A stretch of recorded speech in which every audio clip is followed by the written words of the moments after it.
Bonjour à tous et bienvenue dans ce récap des news Bitcoin de la semaine du 23 octobre. Aujourd'hui, on va parler minage, Lightning Network et amélioration du protocole Bitcoin. La première grosse news, c'est évidemment la victoire de Hodl Nuts face à Craig Wright au tribunal norvégien. C'est une excellente nouvelle pour la communauté et prouve encore une fois que Craig Wright n'est pas Satoshi Nakamoto.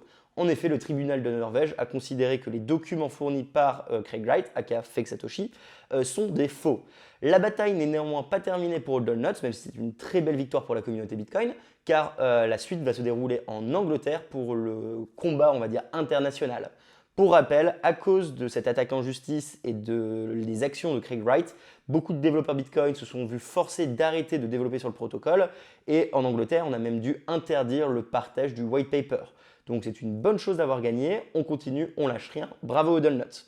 Pour ce qui est des mineurs, si vous voulez, le rapport numéro 3 du Bitcoin Mining Council vient de sortir.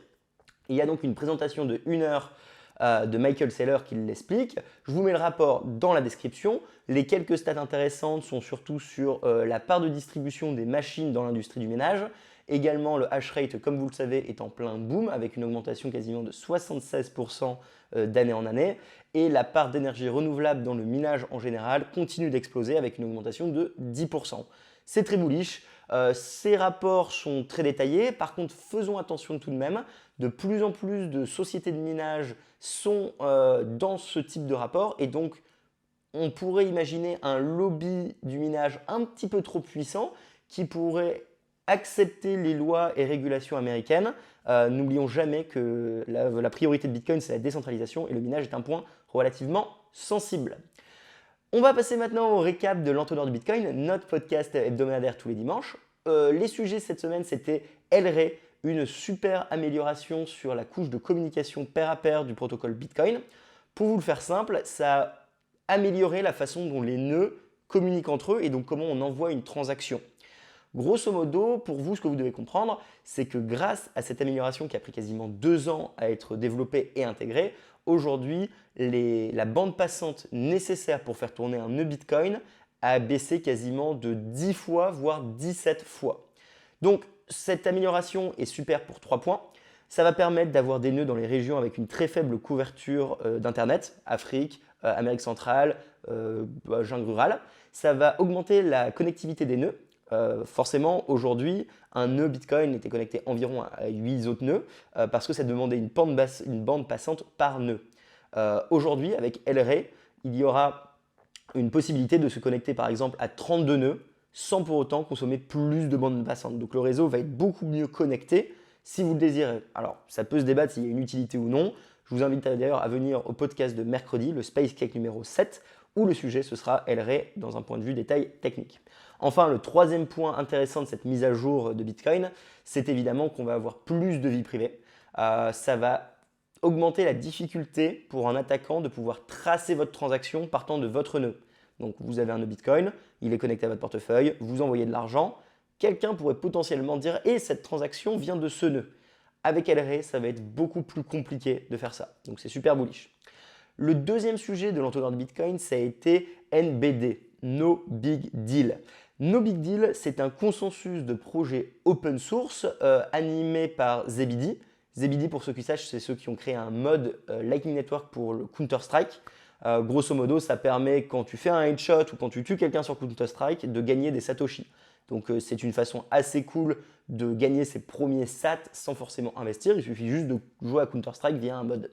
Bref, Zebedee, il finance et il participe au développement de No Big Deal, NBD, qui est donc un consensus de projets open source plutôt intéressant. Le principal contributeur open source de cette initiative, c'est Fiatja, très connu dans l'industrie open source. Et donc parmi les projets notables, on peut compter OBW, Open Bitcoin Wallet, un soft fork de Simple Bitcoin Wallet, qui est d'un très bon portefeuille Lightning pour les débutants et aussi bien les experts. Il y a également Pancho, il y a également SatAddress, Clich, LN Decoder ou Immortan. Alors vous le voyez, c'est un véritable rabbit hole. Donc je vous invite à vous creuser tous ces sujets. Ce qui est intéressant avec tous ces sujets que je vous ai énumérés, c'est qu'ils essaient tous d'implémenter, ou du moins ils sont très bullish sur les hosted channels, qui sont des façons spécifiques de construire des channels Lightning qui permettent on va dire, un custodial moins poussé qu'un full custodial. Donc c'est des sujets assez intéressants, mais techniques. Donc si ça vous intéresse, je vous mettrai un lien dans la description et je vous invite à vous pencher dessus. Le troisième sujet de l'entonnoir, c'était un sujet libre, donc si vous voulez avoir le replay, il est déjà disponible. Pour terminer cette première nouvelle série de vidéos récap des news, d'ailleurs si vous aimez bien, mettez-nous un commentaire, ça va nous booster notre motivation et au moins on continue, parce que si vous n'aimez pas, on va peut-être arrêter. Hein. Et voilà, donc je vous propose 3 types de contenus plutôt cool. La première vidéo que je vous invite à regarder, c'est la vidéo de Phone Radio, où il répond à un article de Jean-Paul Delahaye sur la dépense énergétique de Bitcoin.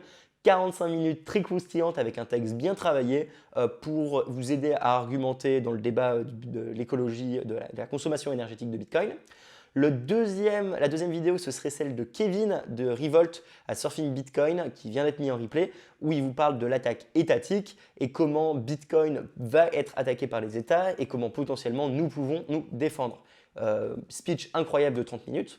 Et enfin, on a posté la semaine dernière les replays de l'épisode 4 et 5 du Space Cake qui était principalement sur les masques et les Merkle Tree. Donc si vous êtes très tech, vous pouvez regarder ça. Je vous retrouve très bientôt pour d'autres vidéos. Merci beaucoup aux personnes qui rendent possible ce projet. Merci à nos collaborateurs et les personnes qui financent. Si vous voulez ce récap, mes formats newsletter, sachez que vous avez qu'à vous abonner à notre newsletter dans la description. Et tous les lundis matins, vous avez vos news Bitcoin en 5 minutes. Je suis Roxy, je vous fais des bisous. À bientôt. Merci d'avoir écouté la vidéo. Pour nous suivre sur les réseaux, c'est Découvre Bitcoin. Un grand merci aux Patreon, aux personnes qui font des donations ou qui nous soutiennent via le e-commerce pour qu'on puisse continuer à fournir des formations, tutoriels et interviews gratuites en 3 langues. Pour plus d'informations sur Bitcoin ou pour n'importe quelle autre question, rendez-vous directement sur www.découvrebitcoin.com. On se retrouve pour la prochaine vidéo. À bientôt les amis.